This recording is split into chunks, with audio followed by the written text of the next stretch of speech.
Hey everyone, welcome to another episode of Lead Her podcast, and again we're currently still in Ireland. Myself, Holly and my mum came over for a little trip. Mum's doing some work and we've came over to see some family and ended up having a little Irish boot camp while we're here. So I don't know if Holly would have been here, if I would have done Gaelic football, or if I would have I definitely wouldn't have went kayaking this morning if you weren't here, because I'd be going by myself and you'd be the same if I wasn't here. So today we have one of my little sisters, Holly, and you'll see where this podcast goes today, why I brought Holly onto the podcast. But just to kind of start with, like, what age are you? 17. 17? Only 17, and honestly me and Joe say all the time, like, we think you're absolutely amazing and you're so driven and you're so passionate and you're so mature for like your age. So I was like, right, we want to get Holly on and have a little chat and share your story so far and everything you've already accomplished in 17 years.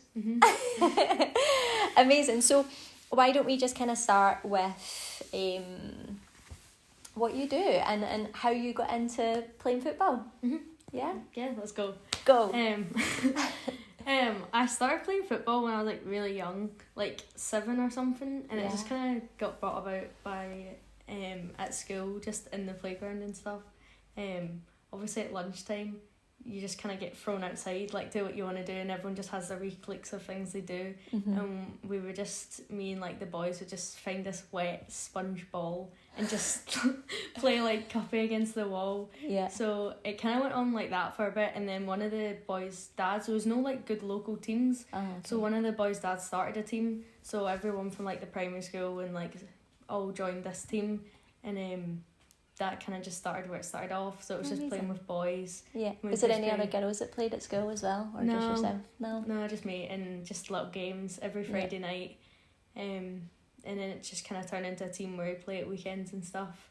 So I just kind of did that until I was like 11 or 12, where it kind of got to an awkward age where it was like, right, what do you do now that like you can't really play with guys at that age because everyone's going at different rates? And did you notice that when you were playing? Definitely. Like sometimes we'd be playing a team, my dad would be like, he looks more manly than me. And yeah, just different ages as well, and like the physicality gets different. Do you think that made you a stronger player, having to be brought up like that? No, definitely. I think that because you're not you're used to being like shoved about and stuff, and it's not just like you're shocked when you get hit or whatever. But I think that's a good thing that I played with boys, to like, you know, be used to the physicality and stuff of it. I love that. Like when because obviously like women's football was huge last year, wasn't it? Was it last year with the Lions and them getting to the final and stuff? And I feel like women's football had like one of their biggest turnouts for the game and stuff. But like when I sat down with Joe and watched it, and I was like, right, I'm ready, like, come on, you're watching this with me.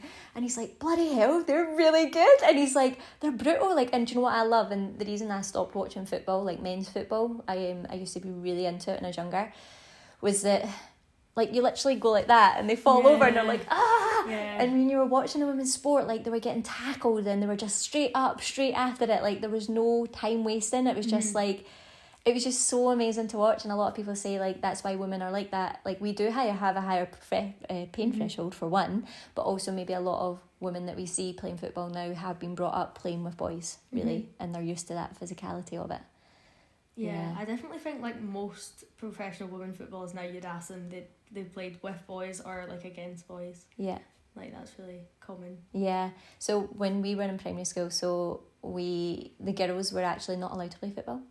And then me and a few friends started playing, and then one year they ended up doing, because at your school did they ever do like football cups, like where like they'd put all the teams in and then it was like a wee mini school World Cup kind of thing, and one year they ended up starting doing it for the girls because it wasn't a thing, so like it was just starting around then, but I was never any good at it, like I was terrible, but the boys let us play, which was so lovely, you know, for them to go, oh yeah that's fine, and they wanted more players, and some kids would be like, oh you're shit or whatever, but like other kids boys were like, nah, that they were happy for you to play, which is just so nice. So I think it just depends what their parents are like, because kids usually like reflect their parents. That's a good point, to be fair. So primary school, got into a team, started noticing the boys were getting too big, so what happened from there? From there I kind of like started into like girls football. So I first started at Rangers when I was like 12 and played there for a few years. Played for like multiple girls teams in like the same, it's called like a National Performance League in Scotland. It's like where it's like the highest league in Scotland for women. Played for a couple of teams in that league until currently playing for Motherwell under 18s over Motherwell. Yeah. So that's where kind of I'm at currently. So many years was that then? 7 to 10 years? Yeah. 10 years? Yeah. You played football for 10 years already? Yeah. How crazy is that? I know. Yeah. No. And I can't remember not playing, so it's like... Yeah. Just played all that time. And I guess like maybe just fill everybody in what position you play in, or what do you prefer playing in? So like I'm more a defensive player, so that might have been coming from like the boys roughing you up, but yeah, I like playing defensive and keeping all the goals out, hopefully. Like I like scoring goals and stuff at training. Like I feel like when I score, because I never score in games at training, when I score I just can't not smile, and it's actually really embarrassing. Feeling so proud of yourself. Yeah, and people are like, Jesus, and then I'm just like, okay. Right, since we've came to Ireland, Holly keeps saying Jesus, so you need to not, that's one Jesus already, you're not allowed to say Jesus again in the podcast. Do you take like shots or something? I know. So like what got you into it? Like what happened, like obviously from playing at school, but was there any other encouragement from family or whatever to be like, right, okay, stick in at sports, or was it just more from you enjoying it at school and then?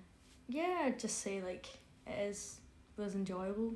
It's just like hanging out with your friends, like obviously play with your team and stuff, but then also that's like a social thing, like at the weekend you would go to the football park and stuff. Yeah. So yeah. Cool. Awesome. And then like obviously you went pretty like doing all your studying at school and then also like playing football, it's really time consuming, and I can imagine it probably took up a lot of your time. So like was there ever moments when you were like you just wanted to actually give up and not play for teams anymore? Like did you ever get any phases like that? Yeah, definitely like different phases and different reasons. Like obviously when you think of it you think, well, that's a bit different. There's like stereotypical names you get called, like, oh, she must be a lesbian, she plays football, she's a man, oh, you're a tomboy, all that. Which obviously like at that young age you think like other people's opinion is true, so you're like, like why am I getting called these names? Yeah. Because you don't know that what they're saying is just could be absolute rubbish. Like obviously this is quite a funny story. I remember I was playing for my school team and rocked up, and then during the game I was like, what do they call me? What's that name? And their nickname for me was Captain Jack Sparrow, because I had a headband on. So whenever they had a striker or something marking me, they'd be like, make sure someone takes Captain Jack Sparrow, and I was like, oh, that's so mean. All the boys are so mad. They were like, why are they calling you that? And I'm like, I know. That's so sad. Did it bother you? At the time? No, I thought maybe, but I probably just laughed it off and was like, haha. That's such a random name. I know, because I had like a sports headband on. Yeah. So weird. I wouldn't think of Jack Sparrow with it. I would think that if you had dreadlocks and black mascara on or something and black eyeliner. Maybe because he just has a headband on. Yeah, but, maybe. Yeah, I'm just looking at my notes as well. Probably like another thing with obviously like name calling's different and getting teased in school. But obviously if you get like higher up, a team has like 18 plus players, so not everyone can play, which can be quite hard. Obviously you've got your players who play and then you've got your subs, and then sometimes there's players who don't even make it to like that part of the game. So it's probably just like giving up all this time and not playing as much as you want to, or not playing at all is like a major time where you can give up, because footballers train to play games at the weekend. Like the match day is the best part. Yeah. So obviously that's like can affect your confidence and stuff. And did that happen to you? Yeah, it's definitely happened before with coaches where I just feel like I've been at every session and working hard and giving like 100%, and then when you don't play you're like, well, I'm at my threshold, like what else can you really do? Which that can be really hard, because it's like you're sacrificing so much, and then and I feel like it's not even just with football, but I feel like sometimes like within work or studying or whatever, you can feel like you can give everything that you've got and you work so hard and it just still doesn't seem to be enough. And then obviously did you go on loan or did you move teams and get other games from there? Did you? Or did you just kind of stay with that coach? I think I just stayed with it at the time and was like, we'll see. Probably put a note of my note here. Like, I remember there was like a certain game where I was like, I was playing for Celtic at the time, and we were playing like top of the league, and it was like a couple of weeks preparation. I was at every game and training session and stuff, and I was like getting all excited, working really hard, making sure I was missing none of it, even though I had like a lot of studies and stuff, so I tried to fit everything in. Like, had no social life at the time. And then like the game was coming up and I had an exam the next day, and I was like, do I go, do I not go to this game? And I was like, no, I really want to go. So I got there, got all warmed up, was so ready, and like we lost and I didn't play, and I was like so gutted. I just sat in the car and was like crying with a headache, like why? No. So I think that's like, people don't really talk about that. Like, people talk about sacrifice when they're winning trophies, and they're like, oh, I gave up my friends to like be here winning this trophy and everything, which makes it sound like, oh, that's a small sacrifice if you're winning this, but then it's the sacrifice you make when you don't get put on and just feel so like disappointed. But I guess that's when you have to like reevaluate where you are and like who you're sacrificing all this for. Is it the coach that you should be, or is it better to move? Or Yeah, so what did keep you going when you were going through these tough times? Like, was there anything that you had personally that kept you showing up and kept you sticking to the game, or were you ready to throw the towel in at any point? I definitely did have times where I'm just like, this is so hard that you're like, oh, you could take easier options, but then I just think to like why I enjoy playing, and like you couldn't imagine not playing. As well as like when I look at photos of when I'm playing for younger, when I'm little, I'm like, oh, they wouldn't want you to stop and just give up. Yeah. So that's something as well, like I think about. Like, a younger you? Yeah, I think they'd be disappointed if you just gave up after when you're a teenager and didn't give it like a full shot, especially when like women's football is growing so much recently. Like this is the time to like, it's like all or nothing, like really try. What would you say to maybe like a parent who has a younger kid? Because Holly does coach as well, so we're going to talk about that later, but like what would you maybe say to like a parent that was really wanting their kid to play rugby, to play football, to be a golfer? Because like a lot of us who haven't been able to play football as kids, like I know for me, if we were to have kids, like I'd be like, right, you're playing all these sports and you're going to become professional and you're going to boss it, especially with Joe as well. We have him squatting at like 2 years old. God. So like I feel like we'd be really like wanting to kind of encourage them, but I feel like there's a line, isn't there, like when to hold back and when to push them, because sometimes you do need to be pushed to get to your level and you need to be supported. Like, what's your thoughts on that? I think just like go off their energy. So if they're so into it and want to be everywhere, just be there supporting. Like obviously they'll need lifts, they'll need you obviously know so much about nutrition, like help them eat healthy and everything like that, but like let them be guided. If they want to go once a week or if they want to go 7 days a week, they'll kind of decide how much of a hobby they want it to be, because obviously it's fine if they just want to play socially and play for the local team, or if they just want to play golf once a month with their friends. But if they want to be in it, just be there. And because you listen to a lot of podcasts as well, don't you? And there is a lot of podcasts where people could have gave up, but like their parents have, like Tiger Woods for example, like he was so pushed into playing his sport, but he didn't get to live much of a life.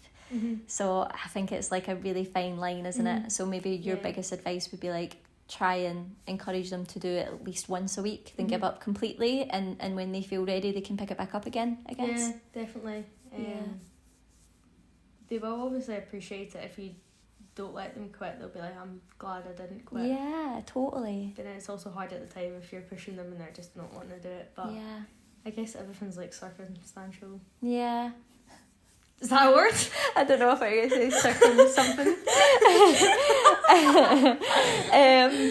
Stancho that? Yeah, no, it is. It's a word. It's a word. I'm sure it is. If not, we'll make it up. But I think there's probably a lot of us that like I did dance a little bit when I was younger and I loved it, and then I just fell away from it. Obviously, finding out alcohol and social life, and it just wasn't something I wanted to spend my money on because I had to pay for it myself as well. And I feel like there could have been other stuff when I was younger if there was someone to encourage you and to give you the funds and to help you. Yeah. Like, where life could be if you did keep it something, because, like, I loved being active when I was a kid, so I do wish there was someone or something that could have kept me in it for a bit longer, because then when I got to university, again, I didn't have the funds. Like, I didn't join any football teams or any teams at all, and, like, doing that Gaelic football with you yesterday, I'm like, I missed out on that so much. Like, I could have done that when I was younger, but I just didn't have anyone that had the belief in me or the finances to help me as well. So I think for a lot of people maybe listening, because we've maybe had similar upbringings, that we want to do that for our kids, like being able to give them all the opportunities that we didn't have. But it's like finding the line, how much we push them and how much we let them live their life as well. So I guess that kind of comes on to, like, because you have had to sacrifice a lot to play football, studying as well. And you've missed out on a lot of kind of social life, like you've mentioned, every Saturday or Sunday playing games. So, like, has there ever been any kind of struggles with people, maybe like friends, family, that don't understand the mission that you've had? And have you had any struggles with that? I guess friends and family, but also as well just like when you can't go to like parties and stuff like that, and sleepovers especially, they're like, oh, why can't you just leave at like 12, or why can't you just stay here and then go to your game? But it's like different because you have to be in like your own bed to get good sleep. Obviously not eating sweets all night, or you'll be like tired in the morning. But yeah, that's definitely been quite hard, because everyone's talking about it on the Monday morning when you're at school, and you're just like, missed out on all of it. FOMO. But then I feel like you did tell me as well that you, with your team, like, you do tell each other more, you're like a little family. So I guess, like, you also had that aspect of maybe not getting to go out with your friends at school, but you also got to maybe hang about with your teammates a wee bit and build relationships there, I guess. Yeah, definitely, like, making friendships and stuff with like away games to like Aberdeen or other places. You make memories like off the pitch that are really really memorable, and like a lot of friends that I've made through football, like I still talk to, even though we don't play for the same team. We still talk to them and just catch up. Like, we don't speak every day, but when we do speak, it's like you've not been apart for ages. Yeah, so you built really strong relationships there. Anything else before we move on? Anything else in your notes? Wait, what was the question again? The one about anyone that didn't understand your mission, or like maybe people that wanted to distract you, and like you said, drinking or sleepovers, and you couldn't do it. Anything else you missed out on? Probably school teachers as well, because they're just like missing school sometimes if I've had training late or something not going in. I'm like, obviously it's hard to please everyone. Apart from that, no. Okay, cool. And what's do you feel has been some of the biggest benefits of playing sport growing up? Obviously, like, the obvious one is fitness. It's good to have like good heart fitness. Heart, lungs, definitely. As well as just like communication skills. Like, you have to talk to people in the team if you want to or not, on the pitch, like, and off the pitch. So you learn to like speak to strangers at the start from like different backgrounds, I guess, because obviously if you live in one area, you talk to everyone the same, everyone's quite similar. But if you go to a football team where someone could be from like one area and then someone's from a completely different area, it's like it's just different people and different characters you have to learn to like get on with, or not like particularly everyone, but just get on with and show respect to.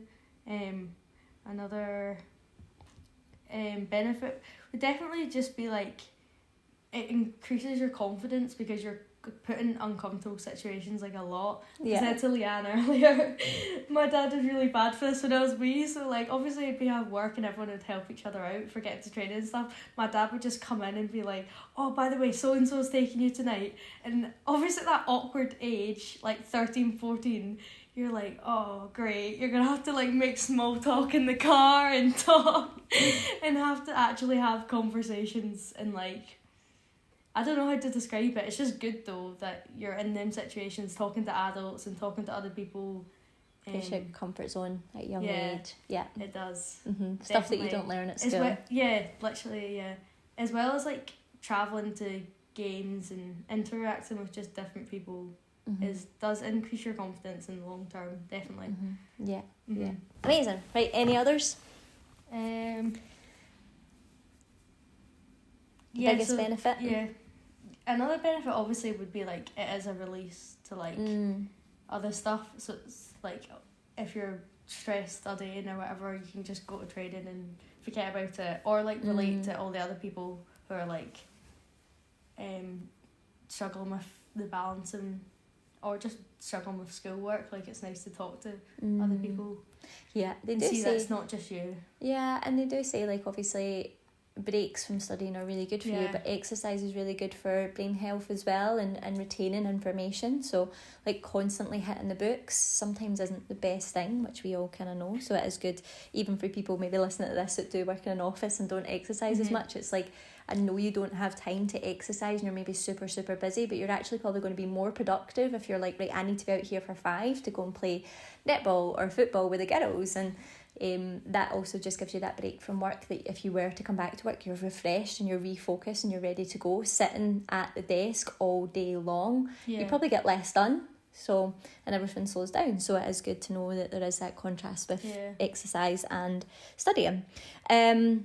So we left school really early, so I think pretty much everybody else stayed on. Oh, in Scotland's a wee bit different. I know people are listening from all across the world right now, but in Scotland you kind of stay in the same high school from 13-ish to like 18. You do 6 years at high school, but after 4th year you can stay or not. So basically you decided to leave in after 4th year? 5th year? So 5th year, Holly left. Do you want to talk about why you did that? Yeah. And she's also super brainy, by the way, so she's really good at football, and you got like all A's and B's, and it's just like, how are you so intelligent and studying and working and football? But anyway, ignore that. But yeah, why did you decide to leave school earlier? Where did that come from? Probably it started as like a repercussion from like lockdown and COVID, and we're just always inside doing this online work that was just really boring, just learning off PowerPoints and everything. And after 4th year I was like, I don't really know what to do. Like everyone just assumes you're gonna stay till 6th year, and I was thinking like, if you get 5 hires at a good level, you can go to most unis in Scotland, so why do people stay till 6th year if they're not happy? So I was like, at the end of 4th year I was like, right, okay, well maybe it's the start of 4th year, so I was like, right, if I get 5 A's or whatever, not 5 or 6 A's, that means I can take my 5 hires and then I can just get out. It was like a wee escape plan. Yeah, so that's amazing though. I love that. So like, I wish I thought like that. No, but I was just like, right, this can be my way out, so then I can just have like a chill year. So during 5th year, that was like my mission. When any teacher asked what I'm going to do, I was like, right, I'm going to just try really hard this year and take a gap year. And then were teachers supportive of that? No, they were like, what are you doing? That's so silly. You can come back and get advanced hires or whatever. But I was just like, there's nothing that I'm so interested in and indulged in that I'd want to do like an advanced hire. So it would just be like little random things that I'd be doing, which is okay if you enjoy them, but I didn't really enjoy school. Like it wasn't the learning. Like I wasn't lazy. Like I love learning and stuff.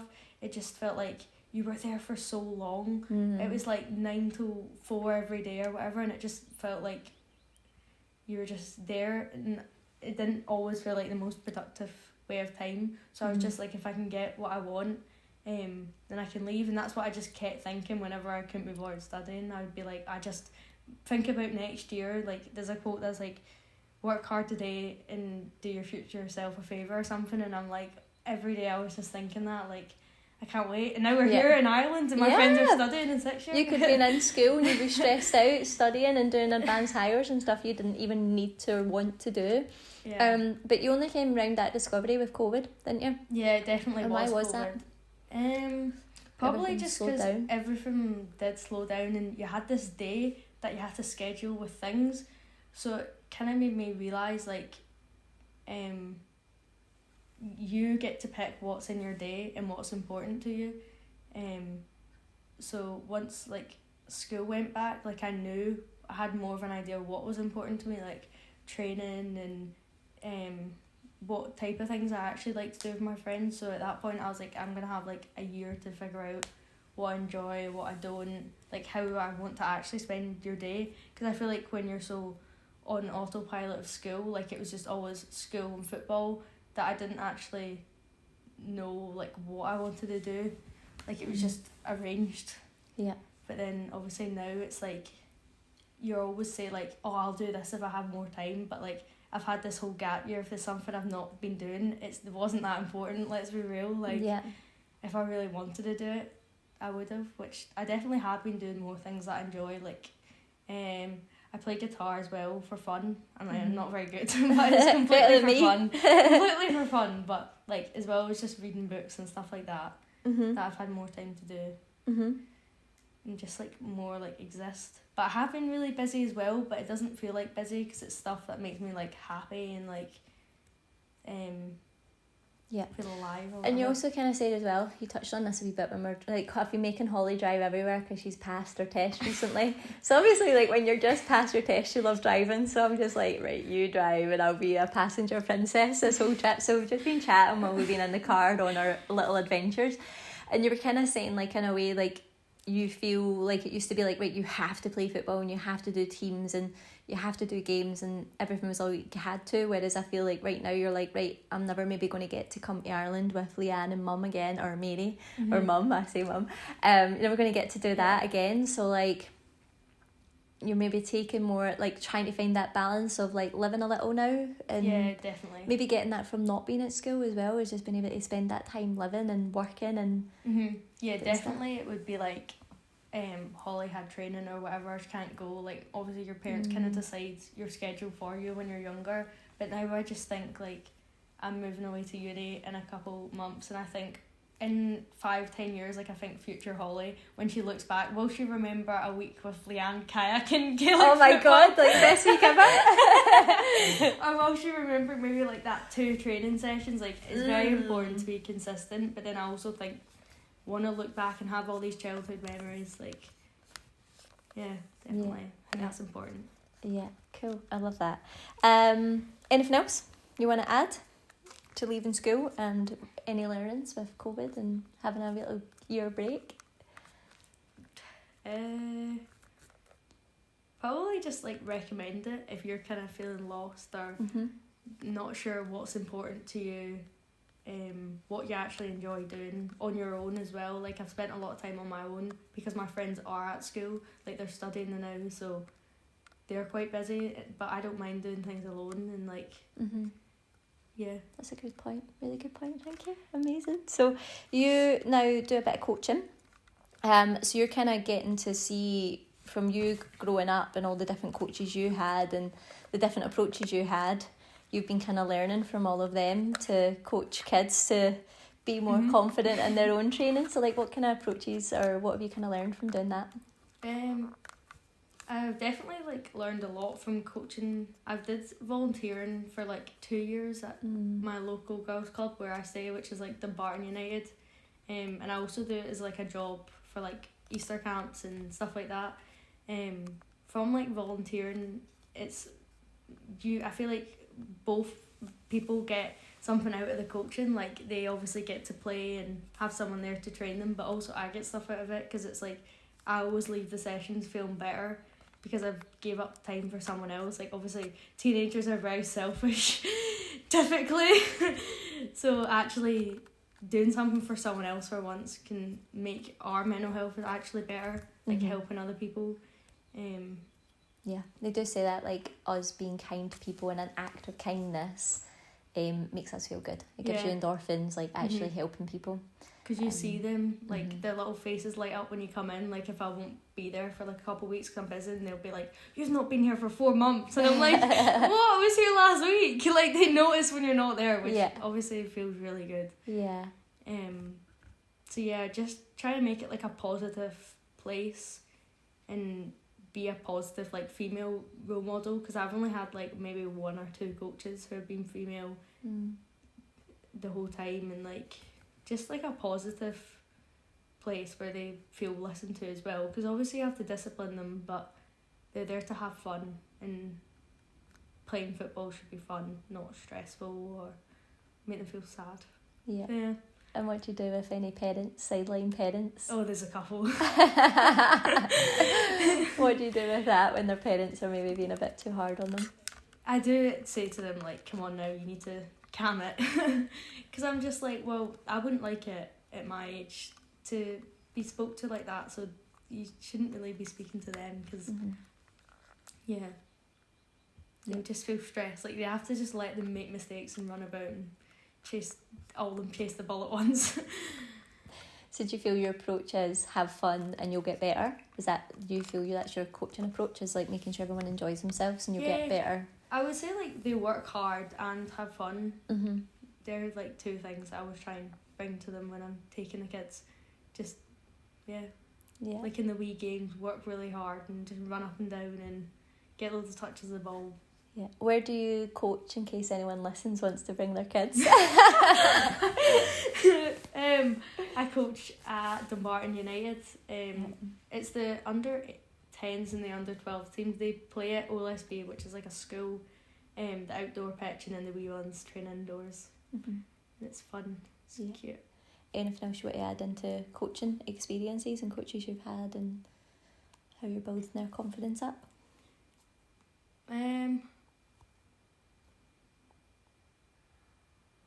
I don't know. Probably just it's important that even they have female coaches so they can see what they can be, because obviously if they can't see anyone like that, then how do they know? It's like when I was young, I was like, how am I going to be a footballer? There was like hardly any teams on the TV when I was like 7, 8. Mm-hmm.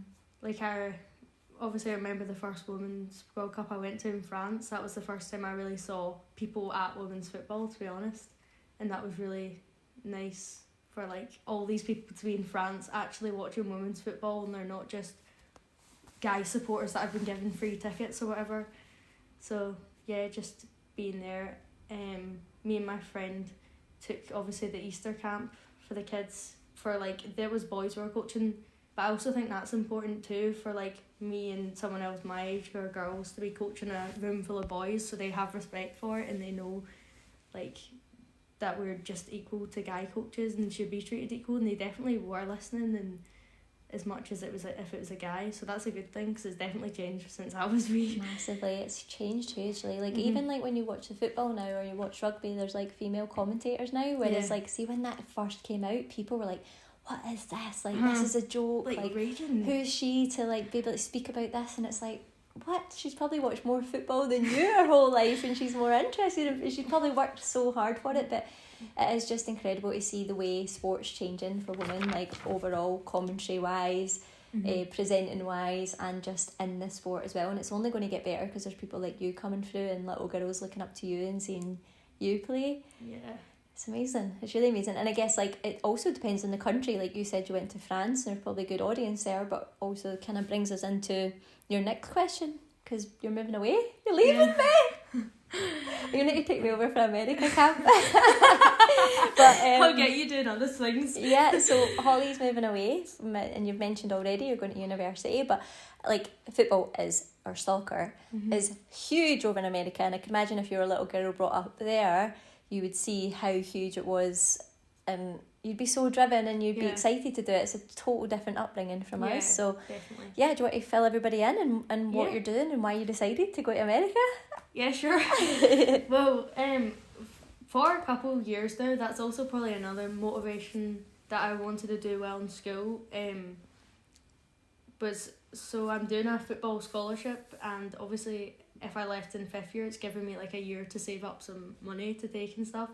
So you go out to a school in America and study the same as you would here, but play for their soccer team, and it's a very high level compared to like the university teams here.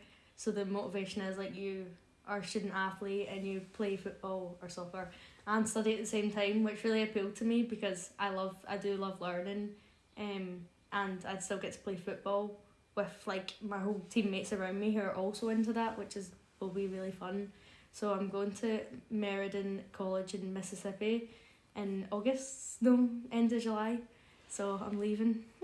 How are you feeling about it? Yeah, I'm really excited to move away and like experience loads of different stuff, meet new people. meet my new teammates and stuff, and play in a different league. Like, it'll be so different. Obviously, I've played in the Scottish League, but it'll be so different over there. Like, all their wee sayings and everything. It'll be like Ted Lasso. Have you watched Ted Lasso? No. Oh, if anyone is listening to the podcast, watch Ted Lasso. It's absolutely amazing. So it's basically this American coach, but he coaches like American football, and he comes over to the UK and he's in the Premier League. But he's got all these, he doesn't know what offside is, and he doesn't know all the rules, and he takes over this football club, and there's loads of stuff that goes on, so I don't want to ruin it for you, but it's an amazing programme. It's only like 20 minutes long, so you should watch that before you go over to America, because it's really good. He's like Ned Flanders. He's like such a cute guy. Do you know who Ned Flanders is? Oh my god. It's not in the Simpson era, people. Right. So yeah, like, I guess, like, knowing that if football might step up a wee bit, does that scare you? Or are you using this time just now as well to train even harder? Or do you feel it's going to help you become a better player going over there? Yeah, I definitely think it will, because it's like more of a lifestyle over there, that everything is really focused, and you get a lot of support over there because everyone's doing it, and you're really close with your coaches and stuff. So yeah, I'm really excited to step up to that level, different league, and different climate, obviously, and just to like go back to learning. Like, obviously I do miss learning and stuff, so yeah, I'm excited to head over.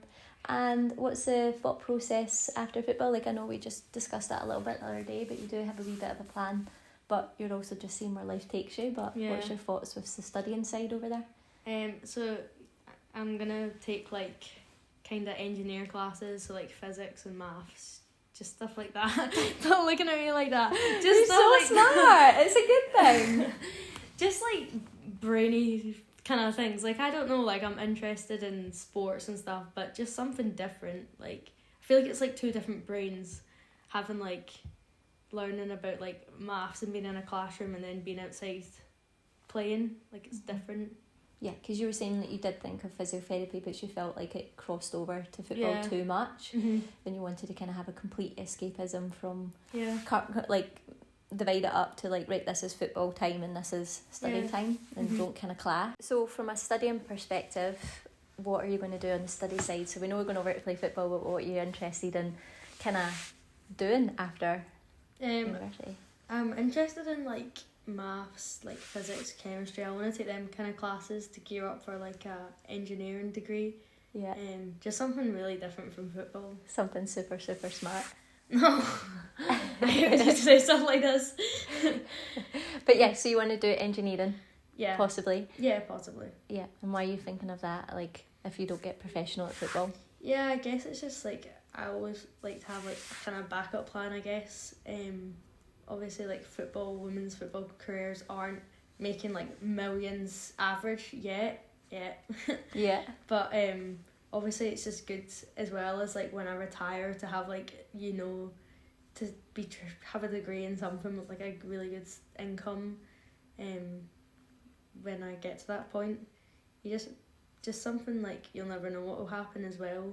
If like one day you don't love football or whatever as much as you did one time. Yeah, and you said earlier that women's lifespan of playing football isn't that long. Yeah, so like their career span of football does tend to be shorter than men's. There's like lots of reasons. Obviously, a big one is like they have kids as well, but that's changing as well, where like women are coming back, which is great, because obviously it's good that they play socially still. So that as well, and certain injuries they're more susceptible to, like ACL tears and stuff is like a big thing, and if you get one of them, it can be like, you can come back for it, but it takes a long time, and then in that time, what you doing then for like an income and stuff? So yeah, definitely just something.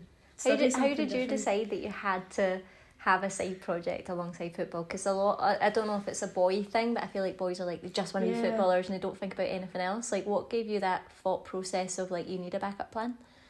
Did you ever hear something? I guess it's like, it's something as well as like coaches, your ability at like football can be objective, but like if you're educated and get these grades, it's like something no one can take away, which that like I've always felt that like if you work hard and get knowledge and stuff. Like, no one can take that away, but someone can say, like, oh yeah, you're crap at football. Yeah. Or, like, you don't deserve that contract, but... Yeah. Like you said, it's subjective, so it's like someone's opinion on your style of football and how good you could kind of possibly be. And sometimes it's just characters. People like characters in the team to keep the team spirit high, not actually them being the best players. So like it's all very subjective, isn't it? So no, it's amazing that you have like a side job or side focus alongside football as well. It's amazing. Awesome. So just for us to finish, as we kind of say, like, this podcast, it is called Lead Her, and we like to see that we have possibly been brought up with people that have inspired us, motivated us, been a leader in your life. So like, have you had any women that you've looked up to or who have been celebrities or anyone like that that's really inspired you?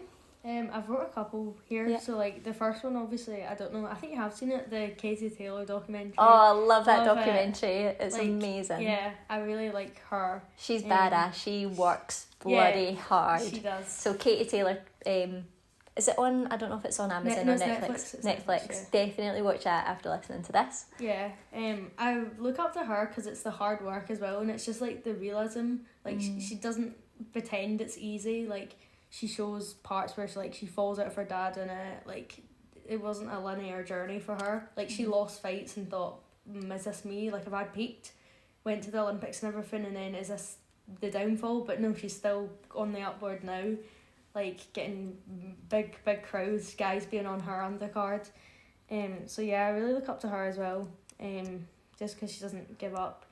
And as well as like a footballer I knew personally when I played at Celtic, like, one of my coaches was a woman called Natalie Ross, and she played for the first team, and I just really looked up to her because she had like an ankle injury. She played for Celtic for a long time, but had an ankle injury and was like out, and then had to work hard to try and get back in that team with like all the younger international players they just bought. So she had to try and find her strengths to get back in the team, like not be something she isn't, which kind of reminds me of like Jill Scott as well. She's quite like that. Like, she's older and uses her strengths instead of tries to match the younger one's strengths. Like, she'll bring her hard work, and obviously she's a big character as well. So that's why I look up to Natalie Ross as well, because she managed to get back in that team even after a long injury.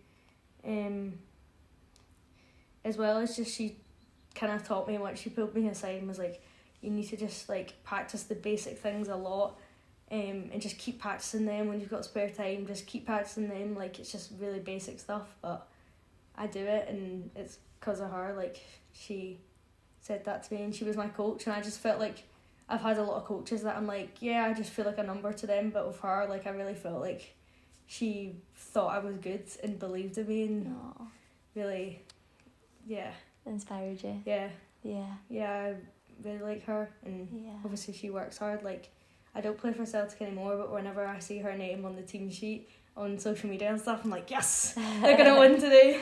I love that. Any others? That you? No, I think that's it. Amazing. I love that. And I think, like you said, a very fair point earlier is like, people see success as winning and the end point and being the champion, whereas it's not. It's the whole journey that's like the best part of it, and the whole, like, you would never want to give up for that little version of you. And I think that's who we should all be doing it for, is thinking of a younger self and trying to always make her proud, and what would she think of you, and not thinking of like the success comes from the trophies, because it doesn't. Yeah. Anything you'd like to add? It's an off the cuff question. It's a very off the cuff question. I didn't prepare you for that one. I guess just do your hobbies and do your own little thing and what you like, because other people will like you for that. Like, yeah, just do what makes you happy. Yeah, perfect. Lovely way to finish it. Right, we are going to go and play bingo. It's been my Auntie Sarah's 60th hour here, so we're going down to play Zoom bingo tonight and get a little kind of takeaway, and we're heading back home tomorrow. Saturdays. Yeah, no leaving for us. No more activities for us, but hopefully I'll be able to come over to America, me and Joe, for a little visit, and you can show us a bit of Mississippi, which would be really cool. Right, awesome. Thank you guys so much for listening. And like Holly, you have Gabe where you coach, so if you want to bring kids to coach with Holly, you could. She has an amazing coach, but she's only here till summer, so make sure you get there. And also, if you do have any other questions for Holly, like, just send me a little message on Instagram, send me a little email, I'll pass it on to her and we'll make sure she gets that message, because your Instagram is very private and you're hardly on it, so there's no point sharing that. But no, thank you so much for today. You are absolutely incredible, and I know you've got such a bright future ahead, and I can't wait to see you go to America and do all this cool stuff. I'm so excited for you. I know it's going to be an amazing opportunity. So thank you for doing this today. Thanks for having me. I've survived. Maybe we'll do one in the future when you're in America. Right, thank you guys so much for listening, and I'll catch up with you all very soon.